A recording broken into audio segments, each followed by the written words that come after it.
Pues muy buenas tardes a todas y a todos. Muchas gracias por vuestra presencia en este casi cierre del ciclo de actividades en torno a ese tándem que es Dalí y Cervantes, que iniciamos en el mes de marzo. A propósito de una de las últimas adquisiciones del Museo Casa de Cervantes, un libro de un poeta franco-alemán, Juan Sin Tierra. Más allá del interés del libro, que lo tiene obviamente, para la casa era realmente interesante la sorpresa que guardaba en su interior. Fijaos que Carlos ha seleccionado precisamente esta imagen para ilustrar el arranque de su conferencia, estas guardas en las que Dalí realiza una dedicatoria a Gonzalo Serraclara, el que fuera primo y abogado de la familia durante la década de los 50 y de los 60, una dedicatoria quijotesca. Dalí recurrió en numerosas ocasiones al Quijote como vehículo, como idea fuerza para sus dedicatorias. Él lo llegó a llamar, lo llegó a tildar de como su campeón de libertades. En esta ocasión vamos a tratar de vincular el mundo de Dalí, relacionándolo con el cine, y veremos a ver un poco cómo se extienden sus tentáculos hacia la figura de Miguel de Cervantes y el Quijote. Hoy contamos con una ocasión realmente excepcional, con la presencia de Carlos F. Heredero. Creo que no necesita presentación. He traído unas líneas que resumen muy brevemente su currículum. Carlos es historiador y crítico de cine, director editorial de la revista Caimán, Cuadernos de Cine, profesor de Historia del Cine Español de la Escuela de Cinematografía y del Audiovisual de la Comunidad de Madrid y director del Máster de Crítica de Cine de la misma escuela. Crítico titular de Diario 16 durante 14 años, entre el 88 y 2001, colaborador de la revista Dirigido por entre el 86 y 2007, director de los cursos de cine de verano de la Universidad del País Vasco durante 8 años, entre el 97 y hasta 2004. En el año 95 recibió el premio Sant Jordi de Cinematografía por los libros El lenguaje de la luz, entrevistas con directores de fotografía del cine español, y Las huellas del tiempo, cine español 1951-1961. Es autor de numerosos ensayos, estudios historiográficos y monografías sobre autores como John Huston, Eric Romer, José Luis Borau, John Casavetes, Manuel Gutiérrez Aragón, Pedro Beltrán, Moncho Armendáriz, etc. En 2005, con motivo de la celebración del cuarto centenario de la publicación del Quijote, escribió para la exposición Don Quijote y el cine el texto introductorio, más que introductorio, diría que casi el texto del catálogo, Don Quijote en la pantalla, diálogos entre la literatura y el cine. Es una muestra que ofreció una oportunidad de oro para estudiar y difundir el legado que las andanzas de Alonso Quijano y de su escudero han transmitido a las imágenes del cinematógrafo. Hoy nos acompaña, te doy las gracias por haber aceptado tan amablemente la invitación, Carlos, con la conferencia Dalí frente al cine, la manera más irreal de expresar la realidad. Muchísimas gracias. Muchas gracias, Pedro. Muchísimas gracias, Pedro. Muchísimas gracias por la invitación para venir a este lugar tan fascinante, que confieso que no conocía a pesar de mis muchos años de venir a Valladolid. Bueno, buenas tardes a todos. Muchas gracias por su asistencia. Y lo que vamos a hacer, si lo consigo, es tratar de seguir el rastro bastante quijotesco, efectivamente, de la relación entre Salvador Dalí y el cine, en el que ocasionalmente, en alguna ocasión, se va a encontrar con Cervantes. Va a ser un recorrido, espero que divertido también, porque toda la aventura de Dalí con el cine es la historia de un sueño imposible, de alguna manera, o de un sueño que casi nunca llegó a concretarse, o si acaso nunca llegó a concretarse tal y como él quería, ¿no?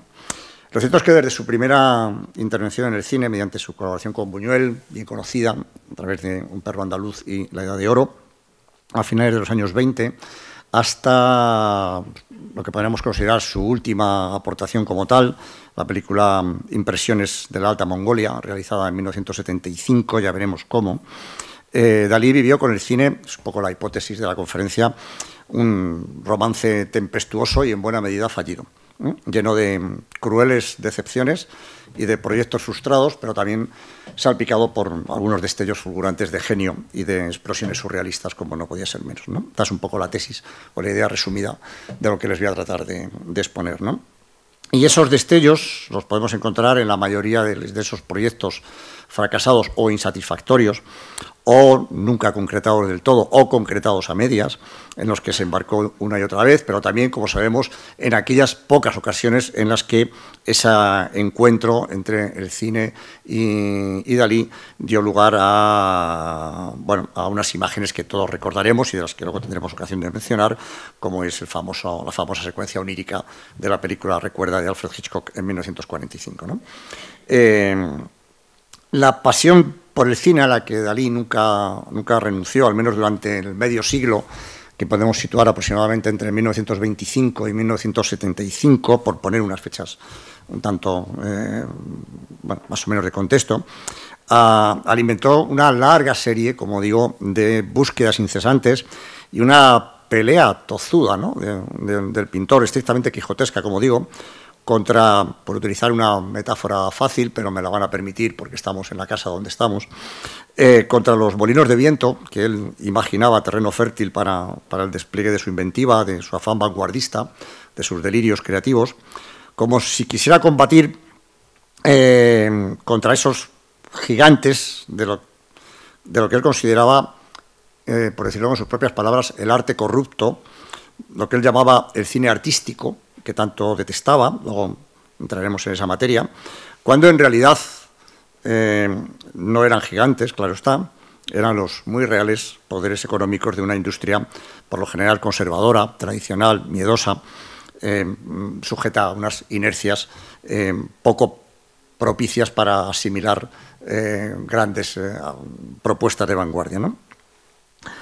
De esta manera, esa exploración constante de los límites de la creación fílmica, convencido, como decíamos antes, de que el cine, lo cuenta en uno de sus textos, el cine era la manera más irreal de expresar la realidad, ¿no? Dalí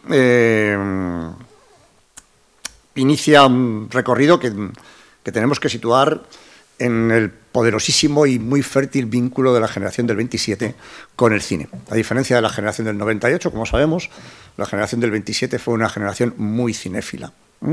Los casos son muchos. Hay un maravilloso libro de Romain Gubert que se llama Proyector de Luna, que investiga y documenta todos esos extraordinarios vínculos fértiles entre toda la generación del 27 y el cine.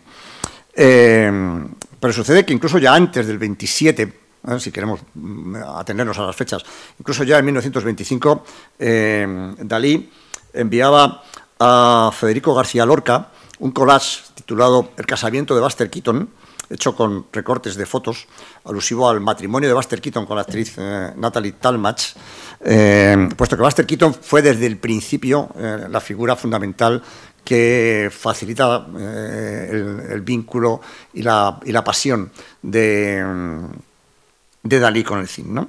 Después, en 1927, Dalí publica un artículo suyo trascendental que se llama San Sebastián, publicado en septiembre del 27, que es el primer texto en el que ya expresa su admiración por el cine y en el que comparecen ya algunas de sus referencias cinematográficas fundamentales. El noticiario de la Fox, luego volveremos a él, Adolphe Menjou y su bigote, y por supuesto Buster Keaton. Decía Dalí, he ahí la poesía pura, Paul Valéry, para referirse a la figura de Buster Keaton.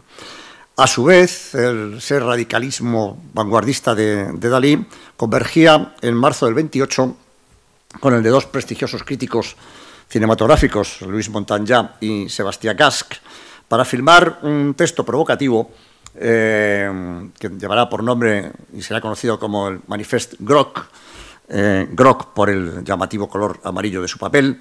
El texto se llevaba por título inicial Manifiesto antiartístico catalán. Ese manifiesto está considerado después que ha sido considerado después como la más importante contribución escrita de la vanguardia catalana sobre el cine, en palabras de Joan Minguet, uno de los grandes especialistas sobre la relación de Dalí con el cine. En ese texto, frente a lo que los surrealistas consideraban, son palabras de Dalí y de sus compañeros, la putrefacción artística cinematográfica de los Murnau, Abel Gance o Fritz Lang, estos tres autores oponían la película cómica, anónima y rapidísima de dos rollos, con Harry Landon, Charles Chaplin y Buster Keaton, e inmediatamente después Adolphe Menjou como símbolo de uno de los matices más puros del cine de hoy.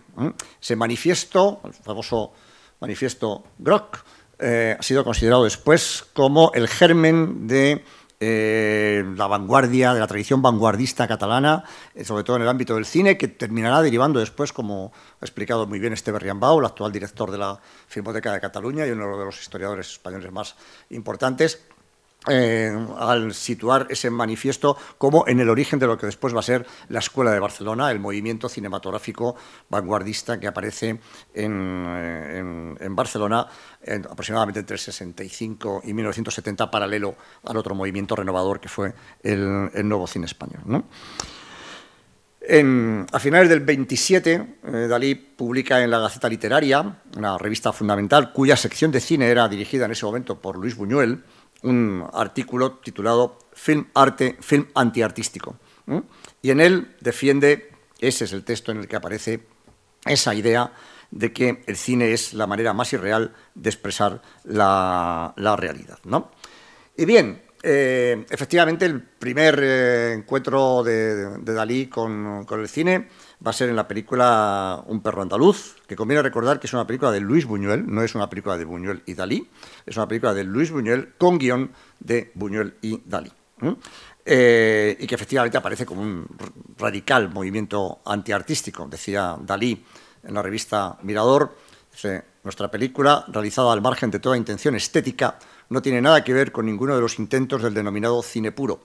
Por el contrario, lo único importante de la película es aquello que en ella ocurre.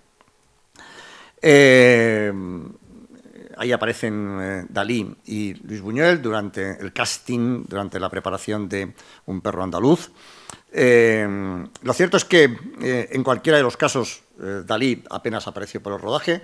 Las crónicas cuentan que solamente apareció los 2 o 3 últimos días y que apenas participó para tintar de brea los ojos del burro en la secuencia famosa que probablemente todos ustedes conocerán porque es una película bien conocida, y para, en una de las tomas, participar en uno de los como uno de los seminaristas arrastrados por el personaje, aunque en la toma final, realmente en la toma que se montó final, Dalí no aparecerá, sería sustituido por el director de producción, ¿no?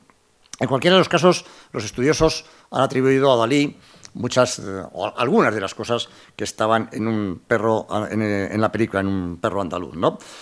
La coctelera que se agita cuando suena el timbre, el libro que deja ver el cuadro de Vermeer, La encajera, a la que luego volveremos, un cuadro fundamental para Dalí, al que Dalí volverá una y otra vez, luego volveremos a ello, es un cuadro que le obsesionaba, ¿no? Pero la verdad es que podemos rastrear muchas más cosas de Un perro andaluz en la obra de Dalí, ¿no? Si buscamos la persistencia de esas imágenes, la persistencia o incluso los antecedentes, hay un cuadro de Dalí que se llama Guillermo Tell, un cuadro de 1930 en el que aparece rodeado en rojo, tienen ustedes un piano con un burro, ¿no? Siempre con un burro, un asno podrido o putrefacto, imagen que aparece también en el tema de los burros, incluso en un cuadro que se llama El asno podrido, que es un cuadro anterior al rodaje de la película, ¿no? Es un cuadro pintado ya por Dalí en 1928 y por tanto anterior a la película, que se rueda en 1929, o el cuadro La miel es más dulce que la sangre, también aquí en rojo, otro burro podrido. Resulta dudoso que podamos atribuir en cualquiera de los casos a Dalí la exclusividad de esa obsesión por la figura de los burros podridos, que al parecer formaban parte, según él mismo reconocía, de la mitología personal de su amigo Pepín Bello, una figura trascendental en la residencia de estudiantes, un vínculo esencial entre Dalí, Buñuel y Federico García Lorca, en cualquiera de los casos, y que parece que compartían los tres, Pepín Bello, Buñuel y Dalí. También las hormigas, recordarán un famoso plano, dos o tres planos de la película, es otro tema que podemos rastrear en la pintura de Dalí, en varios cuadros, el acomodo de los deseos, tienen siempre en los círculos en rojo las hormigas. Las hormigas están por multitud de cuadros de Dalí, por citar solamente unos pocos muy rápidamente, en el cuadro El enigma del deseo, de la misma fecha que la película. Por lo demás, igual que la anterior, son cuadros pintados el mismo año que Un perro andaluz, o El gran masturbador, otro cuadro de la misma fecha, también tienen a las hormigas correteando por ahí, o incluso de manera más interesante, El sueño, una pintura de 1931 donde aparece una mujer sin boca y en su lugar las hormigas. Recordarán también que uno de los personajes de Un perro andaluz también en un momento determinado se le borra la boca en este delirio erótico del personaje, ¿no?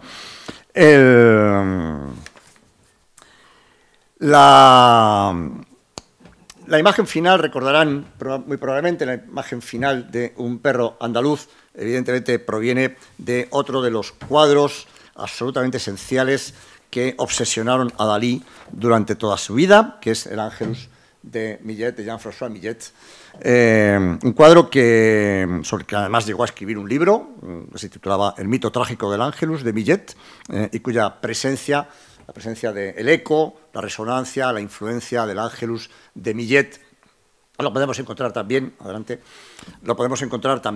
en muchísimos cuadros de Salvador Dalí. Ángelus sentado, del 35, pareja con las cabezas llenas de nubes, del 36, Atavismo del crepúsculo, de forma todavía mucho más directa, todavía en un cuadro del 65, como ven ustedes, las figuras, la resonancia, el eco del Ángelus de Millet obsesionó a Dalí durante toda su vida, ¿no? Lo cierto es que la relación entre Buñuel y Dalí no terminó muy bien, como sabemos. Ya después de Un perro andaluz, en esta carta, Dalí se quejaba muy amargamente de que su nombre no se había puesto en valor y de que no se había hecho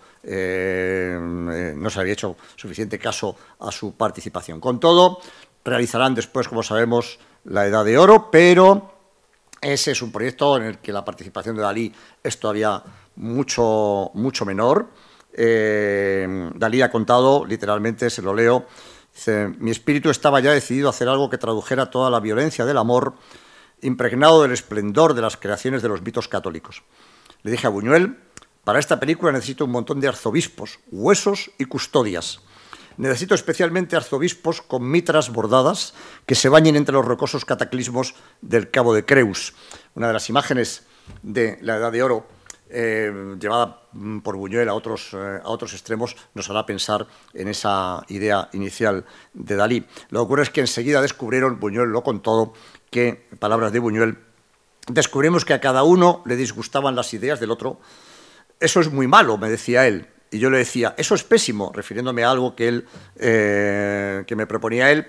Decía Buñuel, ya no había entente entre nosotros. La relación se termina rompiendo, pero Buñuel reconocía que quedaban algunas imágenes sueltas en La Edad de Oro que evidentemente provenían de Dalí, ¿no? La más clara de todas es la secuencia en la que un hombre pasea por un parque con una piedra en la cabeza. Verán que la estatua también tiene otra piedra. Esta es otra de las imágenes que obsesionó a Dalí durante muchísimos tiempos. La paternidad daliniana de la idea parece muy clara, aparece también en varios cuadros suyos, Los placeres iluminados, donde encontramos las bicicletas, que luego nos vamos a encontrar con mucha gente en bicicleta con una piedra en la cabeza. Es un cuadro de 1929, anterior a La Edad de Oro.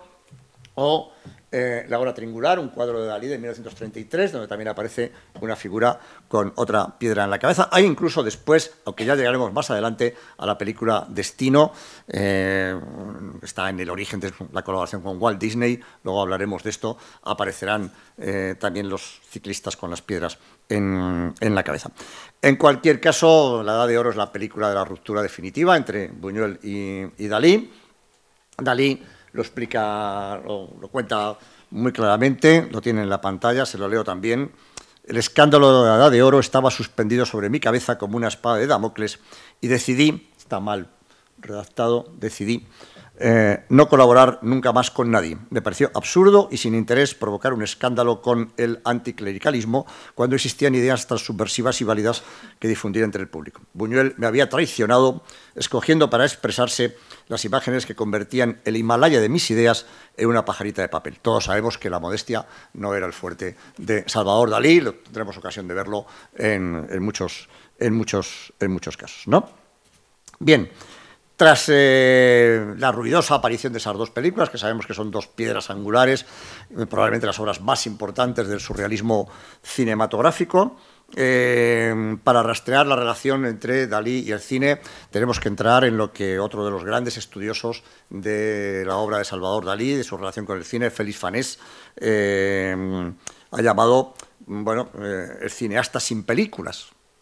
O, para decirlo y tenemos que entrar en lo que otra estudiosa, Isabel Durante, llamó el cine non finito de Salvador Dalí, ¿no?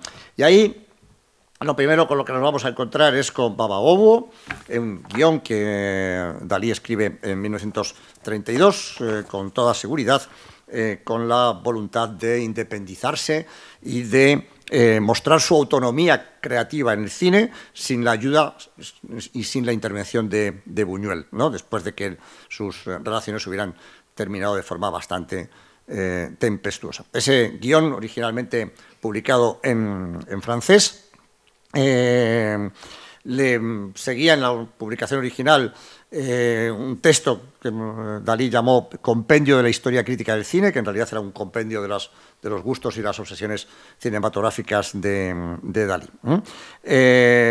Bababó significa algo así como el simple o el inocente, y se nos presentaba en principio como una historia más o menos convencional, colmada de sucesos extraños e irracionales que demoran continuamente el avance lineal de la trama. Dalí llegó a preparar un cartel para la película, que se presentaba como una película surrealista.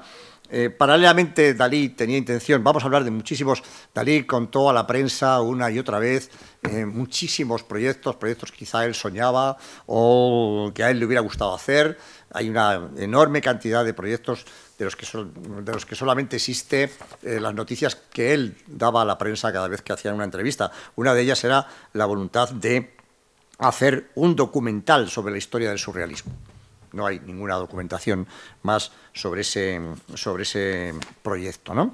En cualquier caso, de Bababó tenemos la fortuna de que mucho más tarde, ya en 1997, Manuel Cussó Ferrer realizará, a partir del guión de Dalí, una película en la que ya no estaba Dalí, obviamente, pero que es una película a partir de ese guión. Bueno, como saben ustedes, Manuel Cussó Ferrer estará aquí para presentar la película el jueves que viene, y por tanto van a tener ocasión de verla.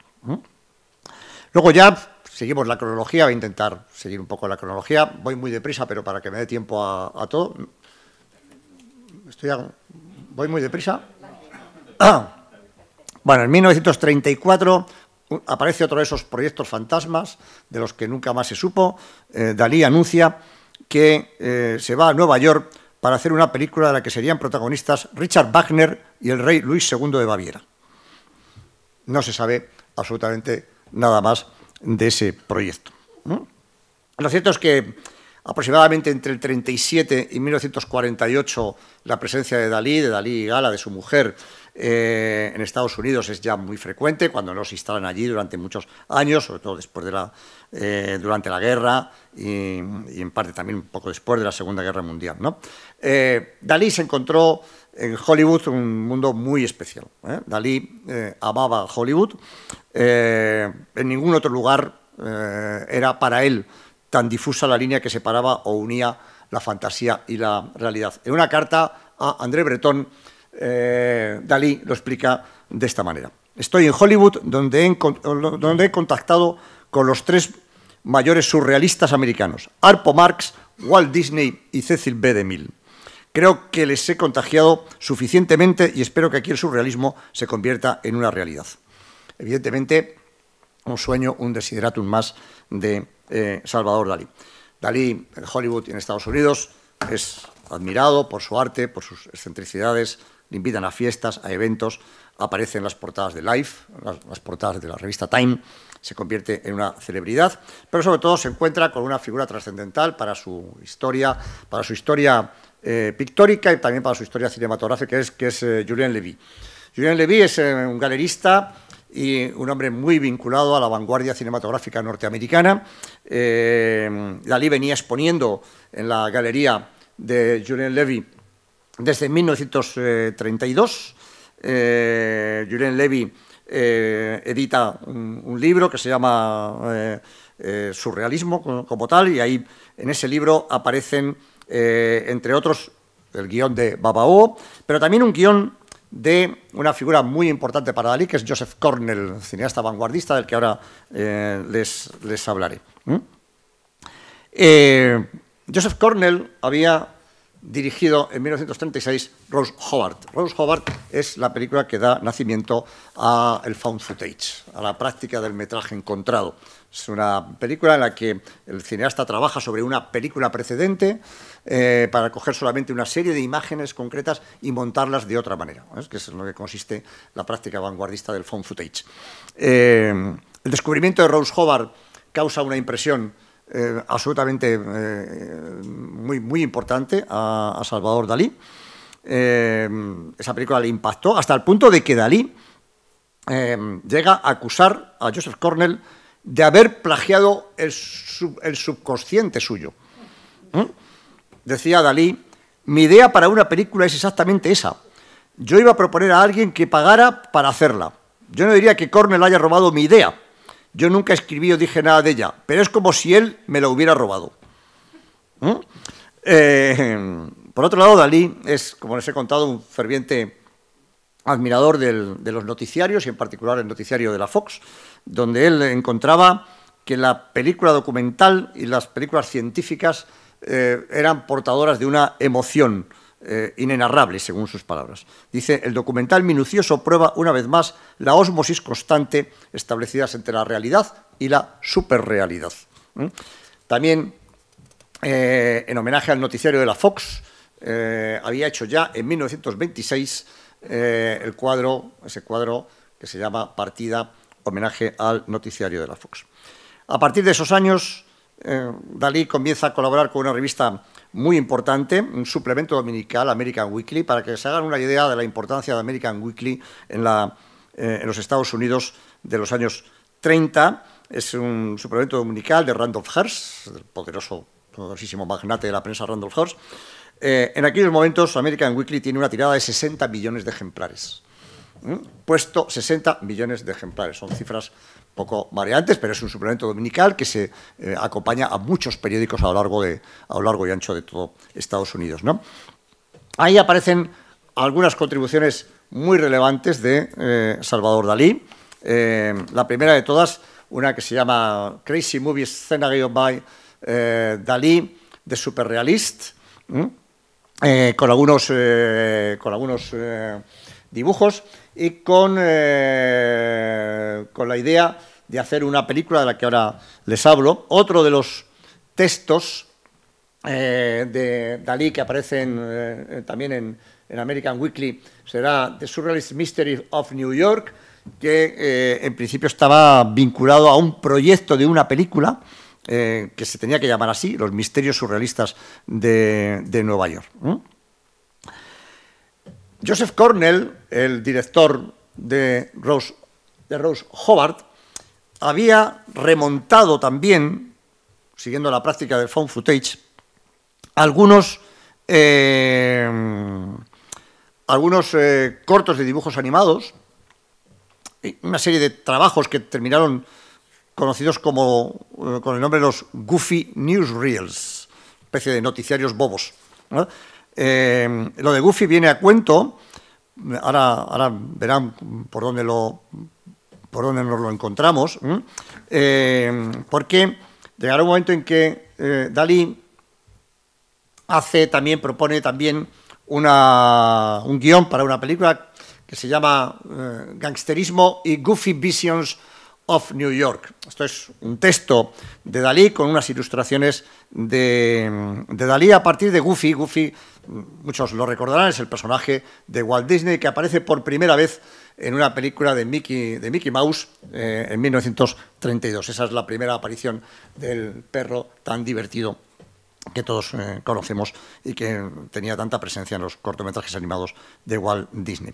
En cualquiera de los casos, ese galerista, Julian Levy, vinculará a Salvador Dalí con una buena parte de la primera vanguardia fílmica norteamericana. Julian Levy es también el fundador de la Film Society y impulsor del cine experimental norteamericano. A lo largo de su estancia en Estados Unidos, los proyectos de los que Dalí habla a la prensa se multiplicarán. En un momento determinado, Dalí dice que, en unas declaraciones a Fotogramas, a la revista española, esto ya muy avanzado, en 1948, informaba que Dalí filmará con Paulette Goddard en la Costa Brava, otro proyecto del que nunca se llegó a concretar nada. En esos textos, en el artículo del surrealismo en Hollywood para otra revista, en la revista Harper's Bazaar, Dalí plantea lo que él llama un análisis surrealista y espectral de los cielos hollywoodenses. Entre los espectros, cita, como ven ahí, esto ya es un texto de Dalí, Cecil B. DeMille es surrealista por su sadismo y fantasía. Harpo Marx es surrealista en todo. El bigote de Adolphe Menjou es surrealista. Clark Gable no es surrealista. Entre los fantasmas, todos estos son textos de Dalí, dice Gary Cooper en esa película de ensueño y de delirio que es Peter Ibbotson, y también con su tuba en Mr. Deeds. El éxtasis de Garbo, Greta Garbo, es surrealista. William Powell es surrealista por las ruinas de su mirada. Robert Taylor no es surrealista. Groucho Marx es surrealista por su cinismo y su marxismo. Consideraciones, como ven, también muy, muy divertidas. Y aquí llegamos al fastuoso encuentro entre Salvador Dalí y Harpo Marx, el mudo de los hermanos Marx, que todos recordarán. Conviene recordar la absoluta fascinación que los hermanos Marx, que los surrealistas, sobre todo los surrealistas franceses, sentían por el cine de los hermanos Marx. Antonin Artaud, en 1932, había escrito ya que, leo literalmente, si existe un estado característico, un diferente grado poético del espíritu que se pueda llamar surrealismo, Animal Crackers, la película de los Marx, conocida en España como El conflicto de los Marx, participa de él enteramente. Ese vínculo que establecen los surrealistas franceses de los hermanos Marx con el surrealismo prenderá con mucha fuerza en Salvador Dalí, al que le entusiasman las situaciones históricas desatadas en las comedias de los hermanos Marx. Salvador Dalí conoce a Harpo Marx y entablan una intensa amistad. Los dos se reconocen mutuamente como personalidades surrealistas, de alguna manera. Dalí le regala a Harpo Marx un arpa recubierta de cucharillas con alambre de espino en las cuerdas, y Harpo le responde con esa foto, con Dalí ahí aparece pintándole, donde se le veía tocando el instrumento con los dedos vendados, como si el alambre de espino le hubiera rajado las yemas a Harpo Marx. La descripción que hace Dalí cuando se encuentra a Harpo Marx es fantástica, se la leo. Es un texto de Dalí. Se refiere a Harpo Marx. Me lo encontré desnudo con una corona de rosas y en el centro de un verdadero bosque de arpas. Estaba rodeado al menos de 500. acariciaba como una leda moderna un cisne blanco y resplandeciente al que daba de comer una estatua de la Venus de Milo hecha de queso que rayaba con las cuerdas del arpa que tenía al lado. Fuera real o fuera una fantasía de Dalí, en cuanto a la personalidad de Harpo Marx, la descripción bien vale una misa, como podríamos decir, ¿no? Decía Dalí que Harpo es una persona deliciosa y una de las más refinadas. Dice que estaba haciéndole un dibujo con su arpa. Aquí tenemos a Dalí pintando a Harpo Marx y el dibujo resultante.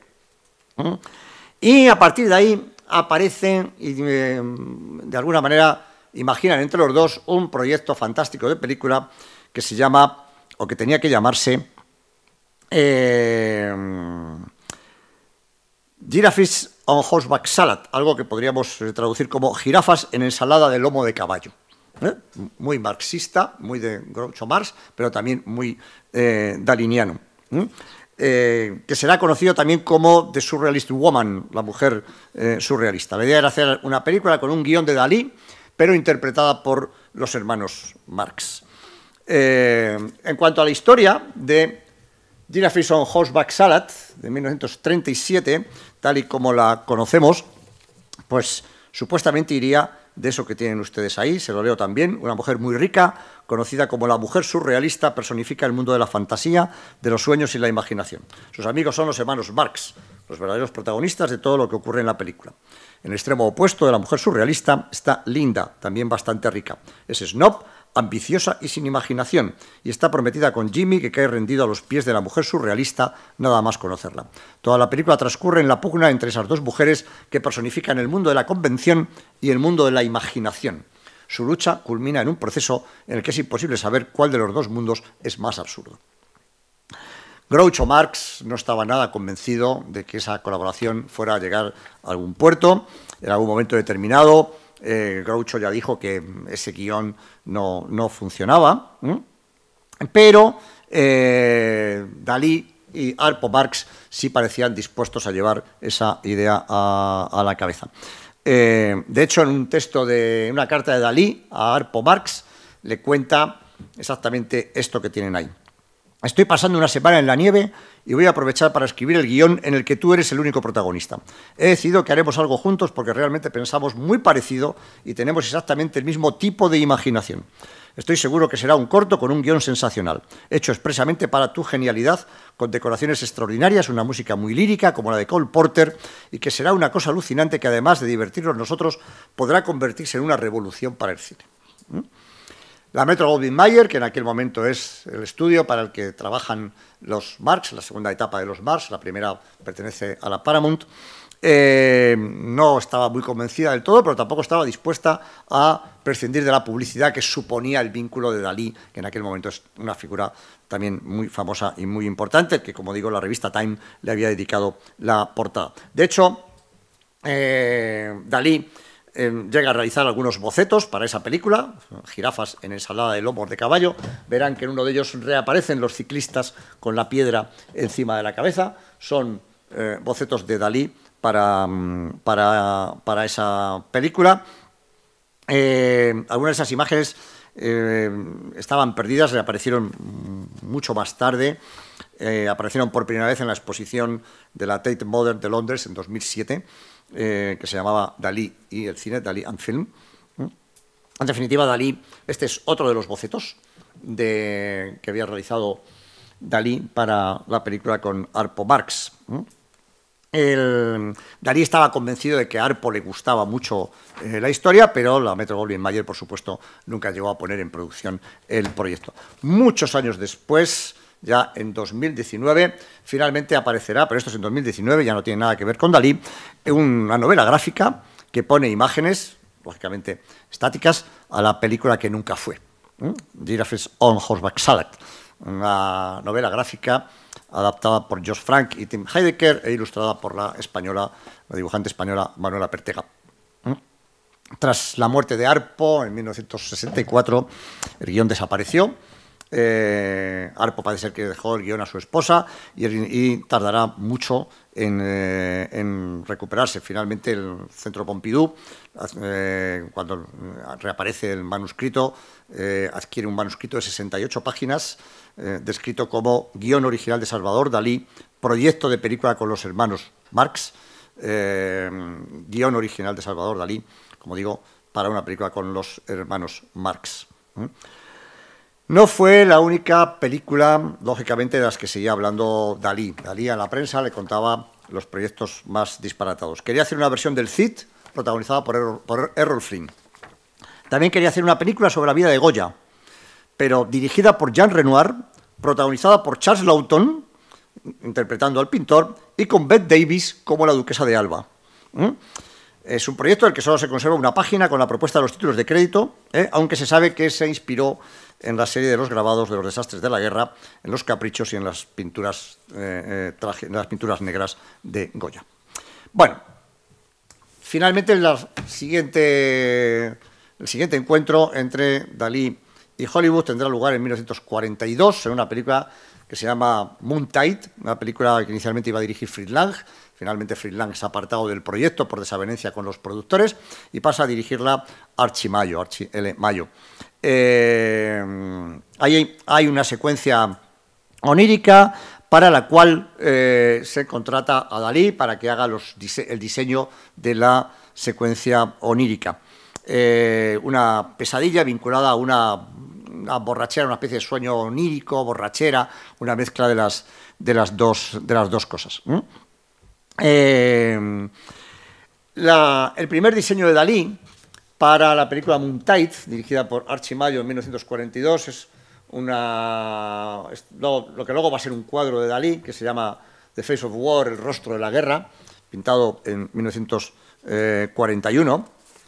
Y es un óleo, como ven, en el que las cavidades de una calavera ofrecen otras tantas calaveras, aquí abajo también.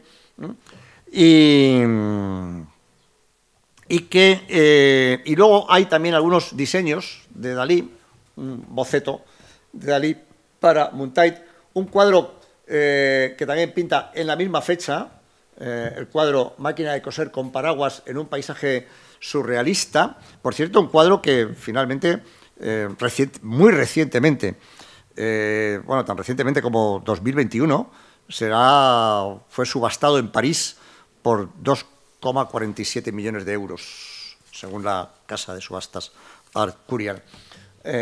Por tanto, es un cuadro que todavía que parece que compró un coleccionista anónimo.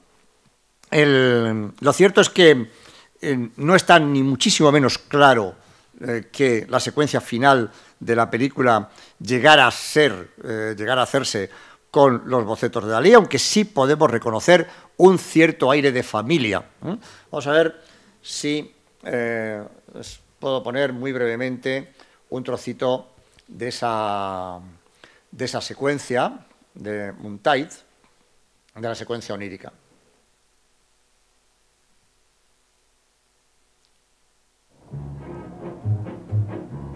Jack Gabin es el protagonista.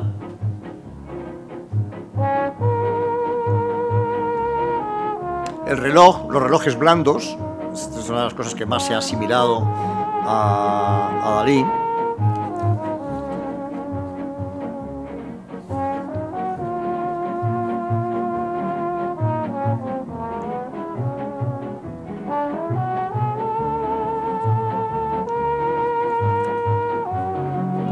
La mujer sin cabeza.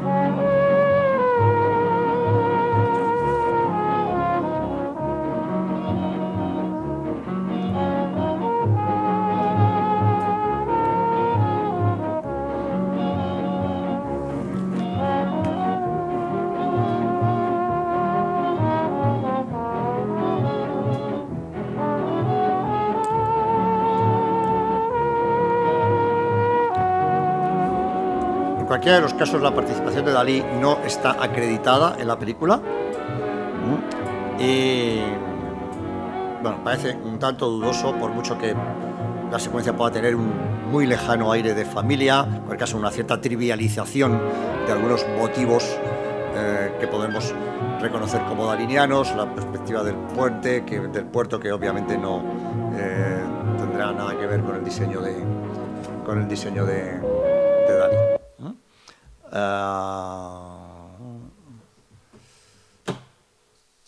Vamos a volver aquí. Esto tardará unos segundos. En 1943, inmediatamente después, Dalí intentará realizar la versión cinematográfica de su propio libro, el libro que se llama La vida secreta de Salvador Dalí, con él mismo como intérprete. También esbozó algunas aportaciones de orden estético, pero tampoco pasó de un proyecto. El siguiente paso es ya mucho más conocido, es el encuentro entre Alfred Hitchcock y Salvador Dalí, realmente la única colaboración completa y reconocida como tal entre Salvador Dalí y la industria de Hollywood. Hitchcock solicitó al productor de la película, David O. Selznick, que se encargara a Dalí de los diseños de un decorado para las secuencias del sueño. Aquí vemos a Salvador Dalí con uno de los decorados durante un momento del rodaje. Dalí hizo más de un centenar de bocetos para la secuencia y 5 óleos, valores de blanco y negro, de donde surgirán después los fondos que, realizados por el director de arte de la película, trataban de materializar los bocetos de Salvador Dalí. Hitchcock decía que mi voluntad era conseguir sueños muy visuales con rasgos agudos y claros, precisamente en una imagen más clara que la de la película. Quería la colaboración de Dalí debido al aspecto agudo de su arquitectura, las largas sombras, el infinito de las distancias, las líneas que convergen en la perspectiva, los rostros sin forma. Naturalmente, Dalí inventó cosas bastante extrañas que no fue posible realizar. De hecho, este es uno de los bocetos de Dalí para la película, para Recuerda, de Hitchcock. Esta es una secuencia en la que aparecía Ingrid Bergman transformándose en estatua. Finalmente hay se rodó, se llegaron a rodar, parece ser entre 15 y 20 minutos, de los que solamente quedan en la película apenas los 2-3 minutos que dura la secuencia, que como es la más conocida de todos, ustedes recordarán, estas son algunas de las imágenes de esa secuencia, que no alcanza, creo, ni siquiera los 2 minutos.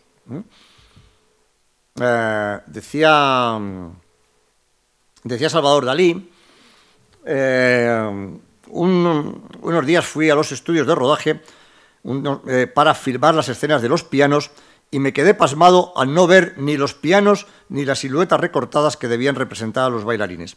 Pero justo entonces alguien me señaló unos cuantos planos diminutos en miniatura y unos 40 enanos vivos que, según los expertos, producirían perfectamente el efecto de perspectiva que yo deseaba. Creí estar soñando. Así y todo, pusieron manos a la obra con los falsos pianos y los enanos reales, que debían haber sido miniaturas falsas. Resultado, los pianos no dieron en absoluto la impresión de ser verdaderos pianos, suspendidos en cuerdas listas para romperse y lanzar siniestras sombras sobre el suelo. Aunque lo que había diseñado Dalí era mucho más extenso, como digo, se llegaron a rodar entre 15 y 20 minutos y finalmente la secuencia quedó reducida a apenas 2 minutos. Dalí figura como acreditado como realizador de la secuencia, una secuencia que no dirige Hitchcock, que en realidad dirige William Cameron Menzies, quien fuera el diseñador de producción. Esto también conviene tenerlo presente, ¿no? Y bien, el paso siguiente, después de esa aventura hitchcockiana, es un encuentro todavía mucho más insólito, que es el encuentro de Salvador Dalí, nada más y nada menos que con Walt Disney. De hecho, ya en 1941, un corto de la factoría Disney, The Reluctant Dragon, que se llamó El dragón chiflado, caricaturizaba amablemente a Dalí, como ven ahí. En realidad es un largometraje promocional sobre el funcionamiento de los estudios Disney. No es un largometraje de ficción, aparece Dalí pintando ese cuadro. Pero lo cierto es que Dalí y Walt Disney trabarán una larga amistad que durará muchos años. Dalí vendrá a España, vendrá a la casa de... Walt Disney vendrá a España. Esa es una foto realizada en España, además. Y juntos van a imaginar un cortometraje que conciben como un cortometraje surrealista con tintes infantiles. Un producto que pensaron inicialmente al estilo de Fantasía, la película de Walt Disney del año 1940. Dalí contacta entonces con Armando Domínguez, un compositor mexicano, para utilizar Destino, una canción, una pieza musical de Armando Domínguez, que estaba, parece ser, en sintonía con la historia que el pintor tenía en la cabeza. Y Walt Disney pone a trabajar al más importante de todos sus animadores, John Hench, una figura fundamental para los estudios Disney. Dalí se pondrá a trabajar y tenemos unas imágenes de Dalí trabajando en los estudios de Walt Disney para un proyecto que se iba a llamar Destino. Dalí realizará al menos 15 pinturas, 135 bocetos, ese es uno de ellos, y numerosos dibujos. Será John Hench, quien realice una prueba de pantalla para ver el resultado, para prever el resultado, pero finalmente, después de haber gastado $70.000, después de haber hecho más de 200 storyboards y de adaptar la canción, el proyecto se paró una vez más porque, en definitiva, resultaba demasiado vanguardista para el Hollywood de aquellos años. Pero ni Dalí ni Walt Disney renunciaron nunca a él y siguieron hablando durante mucho tiempo de ese proyecto. Dalí además lo contaba de forma muy particular, de forma estrictamente surrealista o en forma de boutade, si quieren ustedes.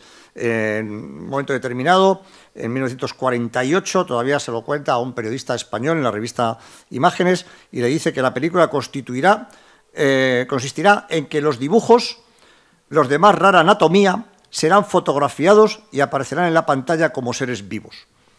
Él pensaba en fotografiar dibujos para que aparecieran en la pantalla como seres vivos.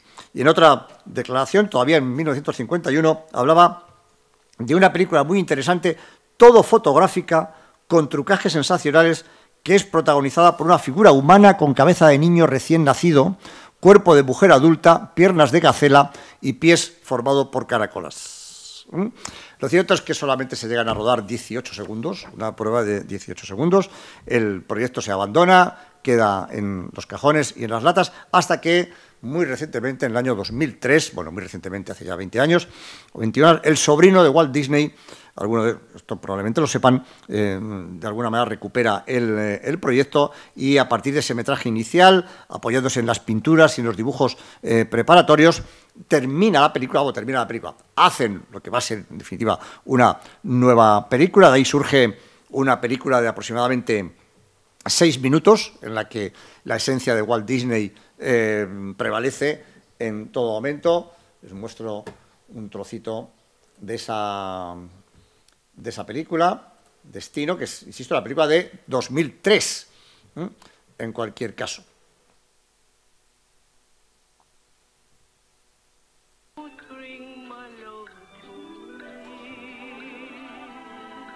Es muy Disney, pero podemos reconocer, vamos a ver si nos vamos a alguno de los por aquí, muchos motivos muy dalinianos.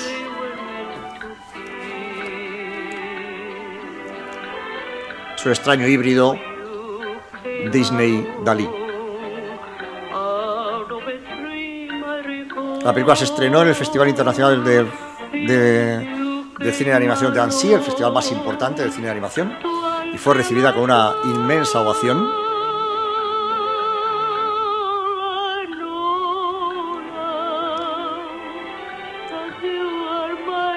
Es una vez más un proyecto fallido de Dalí que finalmente resucitará muchos años después, cuando él ya no estaba.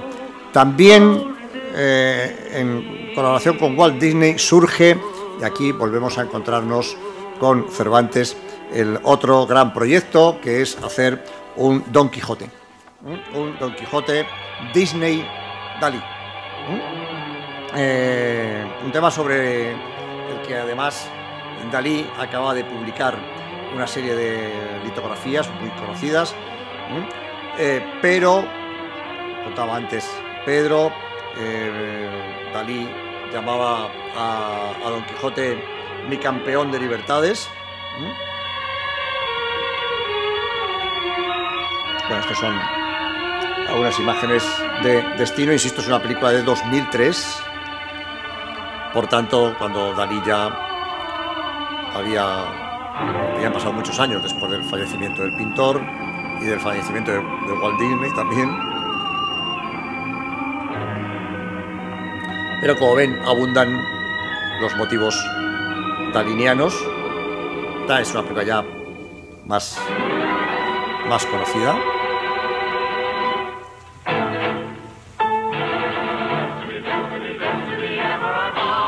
Bueno, no lo podemos ver entero porque si no, no nos va a dar tiempo a ver más cosas y queda mucho por contar.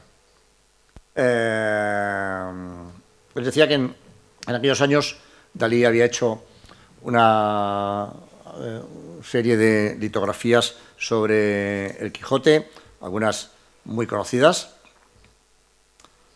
Bueno, el tema del Quijote aquí enlazamos con el libro que está aquí y que lo tienen ustedes ahí expuesto, ahí delante, nada más salir. El siguiente proyecto, el proyecto de Don Quijote no avanzará nunca, no hay apenas documentación sobre él y poco más sabemos y podemos decir. El siguiente proyecto, muy importante para Dalí, será, curiosamente, una película de Vincent Minnelli. Mejor dicho, no tan importante para Dalí, porque aquí volvemos a encontrarnos con una paternidad difusa. La película es El padre de la novia, nada más y nada menos que El padre de la novia, la película de Vincent Minnelli, donde hay otra secuencia onírica, y en algunas fuentes aparece como si Dalí hubiera sido partícipe de esa secuencia onírica. Tampoco está acreditado por ningún lado. Lo que sí consta es el interés de Vincent Minnelli por el surrealismo, que de hecho podemos rastrear en algunas de sus películas. Pero bueno, hay un autor norteamericano, estudioso del libro de Vincente Minnelli, que dice que la secuencia parodia motivos del expresionismo alemán y del surrealismo dalinesco. Pero lo cierto es que Dalí, todos los indicios apuntan a que Dalí no intervino en la película, aunque sí puede decirse que se trata de una secuencia de una cierta estirpe daliniana. El siguiente proyecto, este sí, más importante para Dalí, es algo que se va a llamar La carretilla de carne, un guión que escribe en 1948 y que pretendía ser lo que Dalí llamaba la primera película paranoica. Ahí tienen algunos textos de Dalí, un poco representativos de lo que él quería hacer con La carretilla de carne. Se los leo. Dice: acabo de descubrir hace apenas una semana que para todo en mi existencia, incluido el cine, tengo un retraso de alrededor de 12 años. Concretamente, hace 11 años que albergo el designio de hacer un film íntegramente, totalitariamente, 100% hiperdaliniano. Según mis cálculos, es pues probable que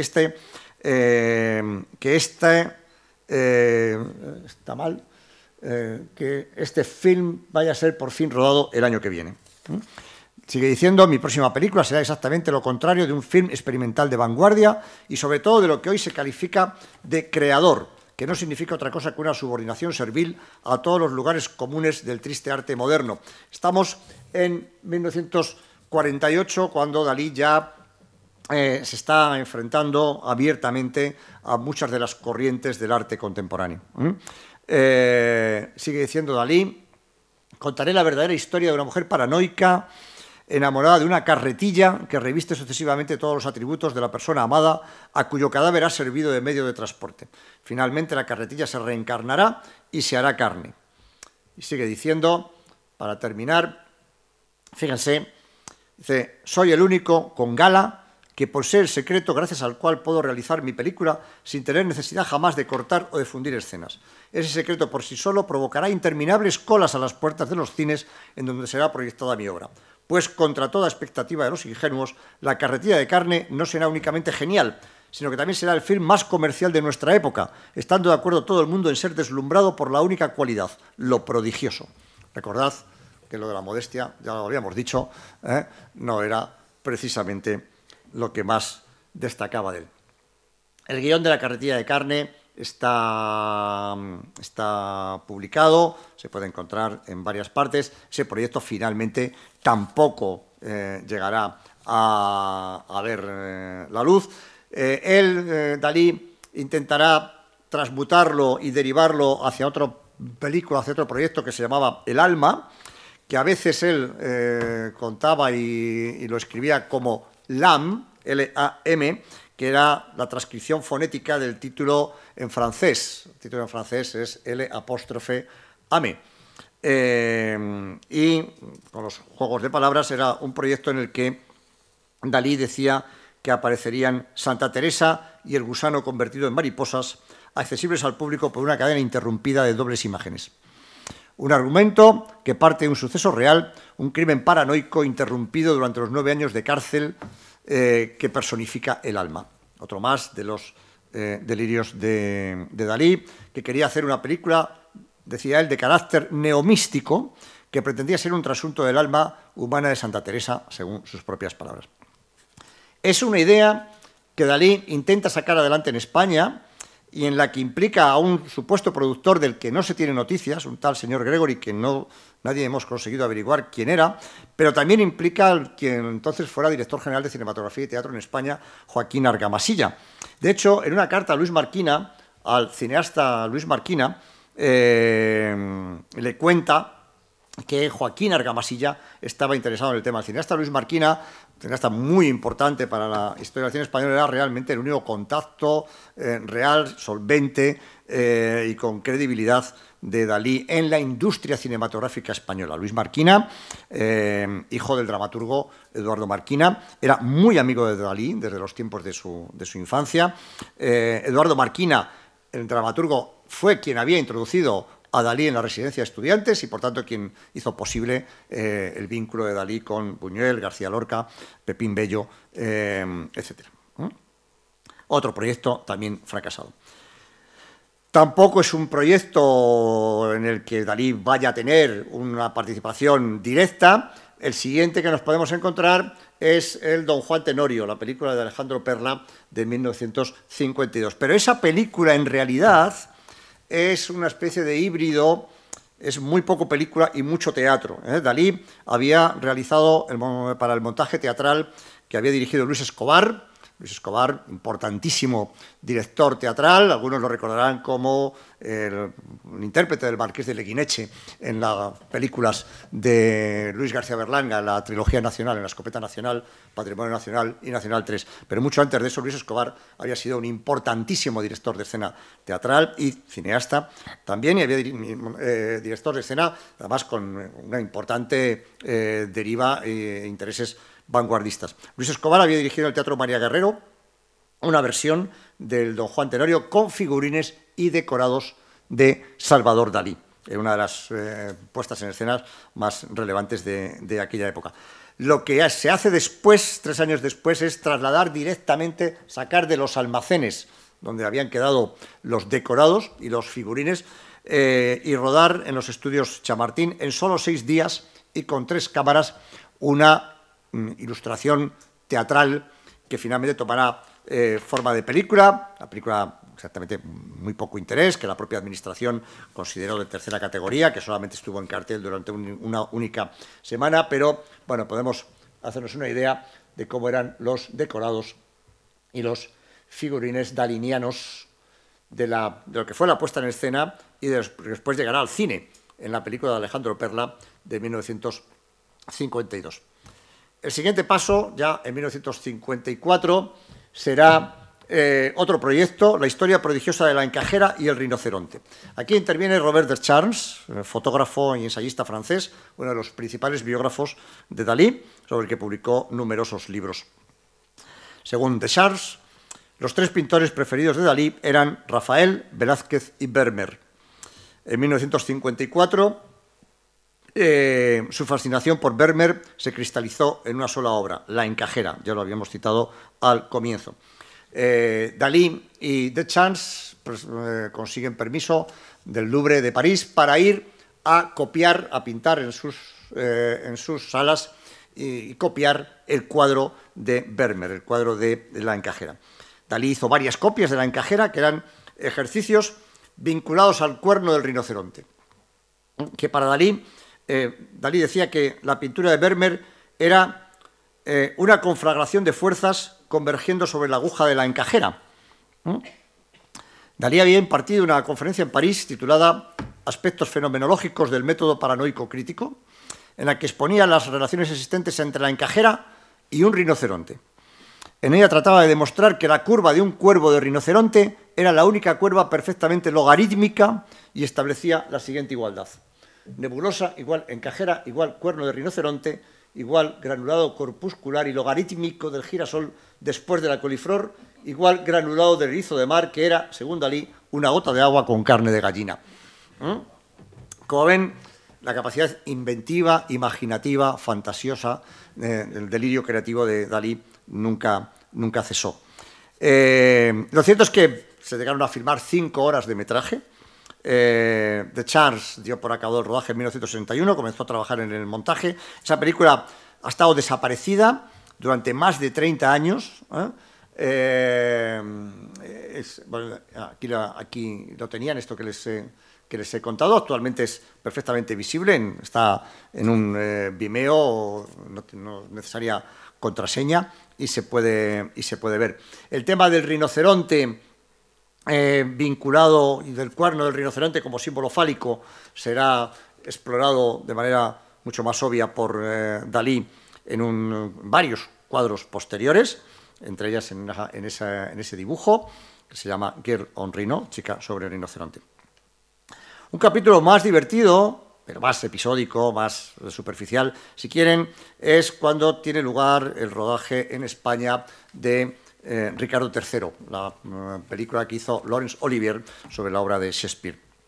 Laurence Olivier había filmado anteriormente otras 2 obras de Shakespeare, Enrique V y Hamlet, y finalmente rueda en 1955 Ricardo III. Es una película que se rueda en los estudios Shepperton británicos, pero la batalla de Bosworth Field es rodada en España, cerca del Escorial. Con tal motivo, Dalí tiene ocasión de retratar a Laurence Olivier con la finalidad de hacer lo que iba a ser el cartel de la película, el afiche de la película. De ese retrato saldrá este lienzo, concretamente, que es ya una pintura terminada, destinada a convertirse en el afiche de la película. De nuevo, otro proyecto fracasado, tampoco lo consideraron muy comercial y finalmente optaron por un afiche convencional, muy lejos de la propuesta de Dalí. Mucho más sorprendente es que en 1958 Dalí llegara a hablar de querer hacer una película basada nada más y nada menos que en Platero y yo, el libro de Juan Ramón Jiménez, que Buñuel y Dalí detestaban profundamente y contra el que escribieron muy abundantemente en sus tiempos del surrealismo. El siguiente proyecto será Chaos and Creation, es un proyecto de 1960. Este es un proyecto muy interesante porque en principio es un vídeo, o supuestamente es un vídeo, que se considera, o que algunos han llegado a considerar, como la primera videocreación de un artista. Realmente esto de que Chaos and Creation podamos considerarlo realmente como la primera videocreación de un artista es algo que Félix Fanés, principal estudioso de esta relación, ha puesto en cuarentena, con los datos en la mano. No está claro, en cualquiera de los casos, que el original fuera un vídeo. Parece ser que sí, pero no está claro, no está suficientemente documentado. Lo que ha sobrevivido es una cinta de 16 milímetros. Es a lo largo de la película, Dalí, en plena confrontación con determinadas expresiones del arte contemporáneo, se enfrenta a Mondrian, despreciándolo abiertamente, no solamente a Mondrian, sino a mucha más gente. Y es muy interesante porque cuenta Félix Fanés que realmente Dalí estuvo muy implicado en el rodaje, y aquí se le ve durante el rodaje de la película. Es una película que dura muy poquito, dura 18 minutos, lo que se ha rescatado, lo que ha sobrevivido, ¿vale? El siguiente vínculo de Dalí con el cine lo encontramos todavía de manera más sorprendente en la película Viaje alucinante de Richard Fleischer. Volvemos a Hollywood, año 1966. Supuestamente esa película, algunos lo recordarán, es una película en la cual se cuenta cómo un submarino tripulado que ha sido reducido de tamaño en un centro de miniaturización entra en el cuerpo humano y navega a través de nuestras venas y de nuestro cuerpo humano y del cerebro. Este es el afiche de la película. Hay algunos decorados, algunos bocetos de decorados de la película que no son de Dalí, pero que podrían hacernos pensar en imágenes dalinianas. Lo que sí es de Dalí es este cuadro, que se titula Le Voyage Fantastique, pintado en el curso de la campaña de promoción del estreno de la película en Nueva York.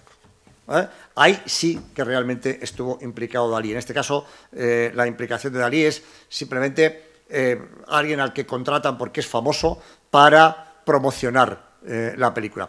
Con tal objeto, Dalí pinta, pero lo pinta en su habitación del hotel en el que vivía, en el Hotel St. Regis de Nueva York. Ese cuadro, mientras pintaba ese cuadro, recibe la visita de Andy Warhol, y nos damos cuenta que no estamos lejos de la serialización del arte pop de Andy Warhol, o tampoco, si quieren, de Lichtenstein. Estamos muy cerca del arte pop, estamos en 1965, es una pintura que admiraba mucho Andy Warhol. El cuadro, realmente la modelo del cuadro no es otra que Raquel Welch, que es una de las protagonistas, es la protagonista, la chica de la película. Durante la campaña de promoción, ahí aparece Dalí retratando a Raquel Welch. Pero insisto, esto forma parte esencialmente de la campaña de promoción para el estreno de Nueva York. Aunque el American Film Institute, el catálogo del American Film Institute, dice que Richard Fleischer, el director de la película, dice que la campaña de publicidad de la película había sido diseñada por Salvador Dalí. Lo cierto es que Dalí no diseñó la campaña de publicidad, simplemente fue contratado para participar en la campaña de lanzamiento. Lo que es muy interesante es que de la participación de Dalí en esa campaña de promoción sí darán cuenta, sí existe un cortometraje de 8 minutos titulado Salvador Dalí's Fantastic Dream, el sueño fantástico de Salvador Dalí, realizado nada más y nada menos que por Albert y David Maysles, los grandes documentalistas norteamericanos. Son imágenes que muestran al pintor acompañado de Raquel Welch en medio de la campaña de promoción alrededor de Nueva York, utilizando su celebridad para generar la atención por el estreno de la película. Voy terminando, no se impacienten. Todavía quedarán dos historias bastante divertidas. También cuando aparece, ahora nos vamos a ir nada más y nada menos que a una película de James Bond, Vive y deja morir, de Guy Hamilton, del año 1973, donde el productor Albert Broccoli, conocedor del interés de Gala, la mujer de Dalí, por los temas del ocultismo y del misticismo, propone al pintor diseñar las cartas del tarot que aparecen en una célebre secuencia del film. Proyecto fallido una vez más, entre otras cuestiones porque Dalí pidió una enorme cantidad de dinero, según algunas fuentes superior a 7 millones de dólares, lo que suponía una cifra superior al presupuesto total de la película. Recordemos cómo André Breton llamaba a Salvador Dalí, Ávida Dollars. Bueno, a Dalí se le quedó la idea del tarot y finalmente Dalí diseñará sus propias cartas del tarot. Veremos que la carta de los amantes, como ven, no es precisamente igual que la de la película. Las cartas, estas son las cartas que se utilizaron en la película, estos son planos de la película que no están diseñados por Dalí. Dalí finalmente diseñará una baraja entera del tarot que Taschen puso a la venta en una edición limitada con un total de 78 cartas. Si alguien está interesado, se puede comprar por 50 euros. Hay una edición reciente de 2024. Llegado el año 1974, nada más y nada menos que Alejandro Jodorowsky recibe de un productor francés la posibilidad de producir una película y Jodorowsky propone adaptar Dune, la novela de Frank Herbert, que para él era la Biblia de la ciencia ficción. Para adaptar Dune, Alejandro Jodorowsky implica también nada más ni nada menos que a Jean Giraud, Moebius, para hacer los diseños de la película, para volcar en storyboards todo en la narrativa de la novela. Hay muchos diseños de Moebius. Esto es un libro que se puede comprar. Jodorowsky llega a implicar en el proyecto nada más y nada menos que a Douglas Trumbull, que participó, fue alguien decisivo en 2001, la película de Kubrick.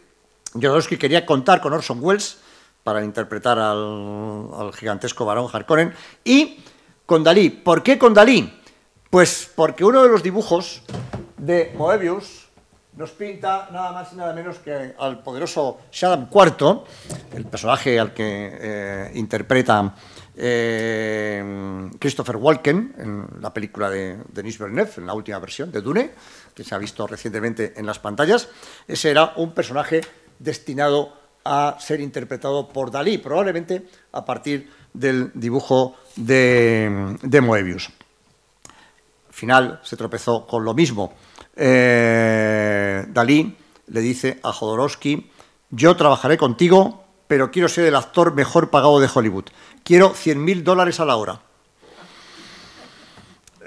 Los productores de la película consiguieron la argucia de que aceptara pagarle por minuto útil, de los que apareciera él en la película, pero en cualquiera de los casos, otra oportunidad en la cual Dalí no llegó a intervenir. Y finalmente llegamos a la última participación de Dalí en una película que es un poco realmente paradójico, porque cuando estamos hablando de Impresiones de la Alta Mongolia de 1975, estamos hablando de la película tal vez más personal de la, como ven, exigua filmografía real, la exigua filmografía real de Dalí. En todo caso, la menos mediatizada por la presencia de otros directores, de un director de prestigio, Buñuel, Hitchcock, Minelli, no sé, algunos otros.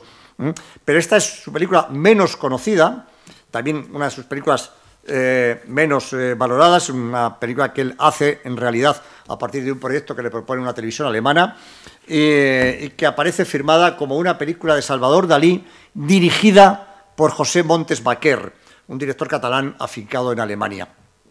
En cualquiera de los casos es una película que podemos atribuir con bastante exactitud a Salvador Dalí. Una película concebida en homenaje a un escritor francés, a Raymond Roussel, que es un predecesor de los surrealistas, muy admirado por ellos. Y es una especie de viaje imaginario que cuenta la historia de una princesa mongola que alimenta a sus súbditos a base de polvo de setas, lo cual les provoca alucinaciones y les incita a pintar.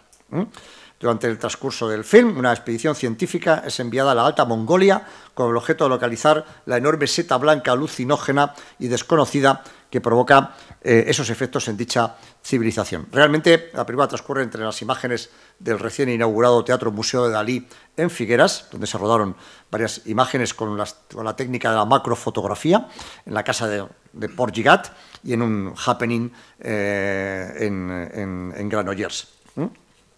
Una última cosa, y es que todavía en 1975, cuando Joseph Losey hace su adaptación de Don Giovanni, la ópera de Mozart, le encargan a Salvador Dalí la realización del cartel. En este caso, Dalí acepta el encargo, diseña el cartel de la película, pero una vez más los productores lo consideran demasiado vanguardista, no tenemos el diseño de Dalí, por desgracia. Y finalmente, en este caso fue el propio Joseph Losey.